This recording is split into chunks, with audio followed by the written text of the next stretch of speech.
In this lesson, we're going to begin to lay out some steam lines along the side of the boiler. I want to go into the layer manager.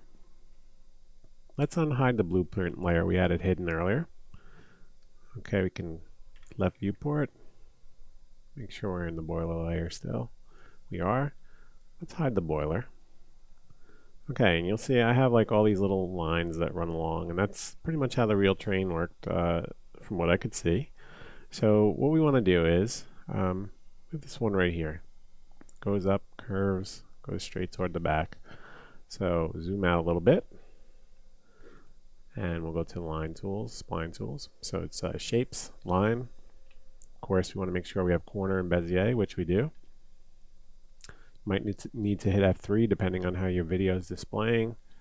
I'm going to just drag this out all the way to here, and then come to here. I'm going to click and drag to create a corner, make it so you can see a little better, just like that. And then I'm going to just drag it down to there. That's good. Okay. Right click and go to perspective. Okay, so our line that we just created, there it is. I'm going to Alt and Q to isolate it so you can see a little better. Take a second. There we go. There it is. It's got a clean curve at the corner. Let's exit isolation. Let's unhide all and say no. Okay, so with that line selected, let's control and click on the boiler. Hide unselected again. I'm going to hit Shift and B, which is my shortcut for the rear view. Because of the orientation of the train, the front is actually at the back. It's not a big deal.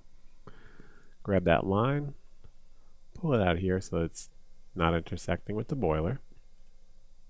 And now, if we go in here, vertex, let's just do this. Let's move these back this way.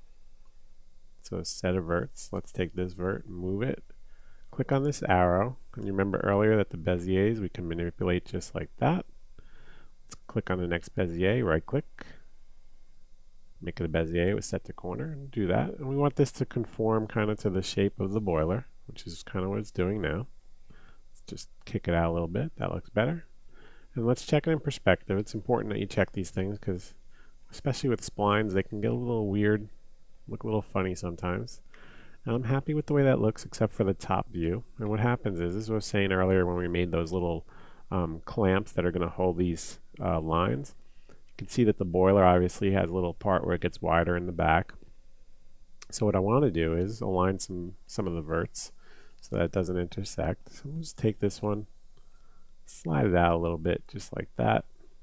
And later, if we unhide another section, we may need to bend it. And the simple way we're going to do that, we can always just refine this. And I mean, we're not sure where it's going to happen, but just in case, right where this section ends, I'm going to just place a vertice right there. Untick refine, and later on we have that point where from here back we can edit and not affect the front. Let's go back to perspective and check it out again. Okay, so it needs to be closer to the boiler, but it looks good. So what I'm going to do now is unhide all, no. Okay. Now we have that other section, so let's do it now while we're here. Top, F3, and go to vertex. And now can just move that in a little bit, just like that. May even get smaller at the back later. We can always adjust our models. It's not a big deal. That looks good. Still a little far for my taste. So refine, and as I was saying earlier, we might want a little wobble to this too. So let's get it all done right now. Move tool, and we just refine and add those verts, and I'm just going to pull that in. Same here. Same there, and so on. Okay, there we go, it looks good. And now if you want to, you can also go back in with refine. Maybe at some point, let's say like right here, we have a little wobble in the line. So we add a vert close to another one. Maybe we'll just kick it like that, go to perspective, and make it a Bezier. It's a corner right now, and if we click on this arrow, we'll shorten up the distance for those handles so they don't have so much influence. The closer they are to this vert, the more the influence will be localized. Let's click on the Z. Just see, I like that. A little imperfection makes it look more believable. Okay, so now we have that. Let's move this whole thing a bit closer. Okay, there we go. And now what I'm going to do is I'm going to roll up here, scroll up. And what we have is we have rendering. Let's expand that rollout. Let's do enable in render and enable in viewport. There we go. And you can kind of see that line now. I'm going to hide the boiler so I can get an idea of the scale of that. Hide selected. Let's reselect that line. And let's try to see. It should be a little thicker according to the blueprint. So simple enough. If we go back to the spline, go back to the thickness, which is in rendering. Let's just move it up a little bit. There we go. So now with that going up, diameter looks a bit better. I'm happy with the way it looks. And you can also, if you wanted to, change the interpolation. If you need more interpolation, sometimes as they go, like the splines go over these long spans, they can get segmented. So usually a good idea is 12. It's going to raise your poly count a little bit, but if you add detail or you make some curves, it'll support it a lot better. And let's now unhide that boiler. Say no. There it is. Okay. And there we go. We have that line in place. What I'm going to do now is I'm going to convert it. Oh, no, I'm not going to convert it. I think I'm going to just take an edit poly on top of this. So we have the line. We'll call it Steam Line 1 -01. Okay, save your file again if you haven't been saving. Save often. Let's put an edit poly in the stack. So from the modifier list, edit poly. Let's go here and polygon. Let's select that polygon. Let's zoom in. What happens? Yep, there we go. What happens with the splines is for some reason now on Max, one end will have a perfect polygon that encompasses or fills in that last border, and one end will have a polygon with two little ones. So let's delete them. We're in edit poly, we can delete them. Border select that border, cap that poly, just like that, okay? And now select that polygon.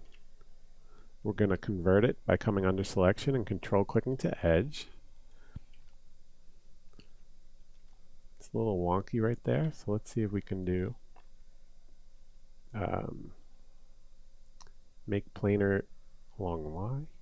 That helped. Let's do a little rotation. Again, I'm doing this on the fly. If things don't work as expected, try some stuff out before you trash it. Look, that fixed that pretty good, I think. So, okay, now I still want those edges selected, and I want to go down here and chamfer. So I'm going to come up, chamfer. I'm going to reduce that value a bit, add a couple segments, check OK. And now let's see how it looks. Looks good. It's got that faceting at the end because we did some poly work on it. So we're going to add smooth to it, smooth modifier. Roll down for your smooth. It's in this list way at the bottom, smooth, auto smooth. And there we go. So now we have that line in place. There are other lines. We're going to show you how to make one more after this. But what I'm going to do in the next lesson or the next video is show you how to implement those clamps that we built earlier. We're going to take those clamps, the line clamps, and we're going to bring them into the boiler layer. And we're going to run them along here just so you can see how they work and make any alignment we need to. So with that said, I'm going to pause the video and we'll pick up where we left off in the next.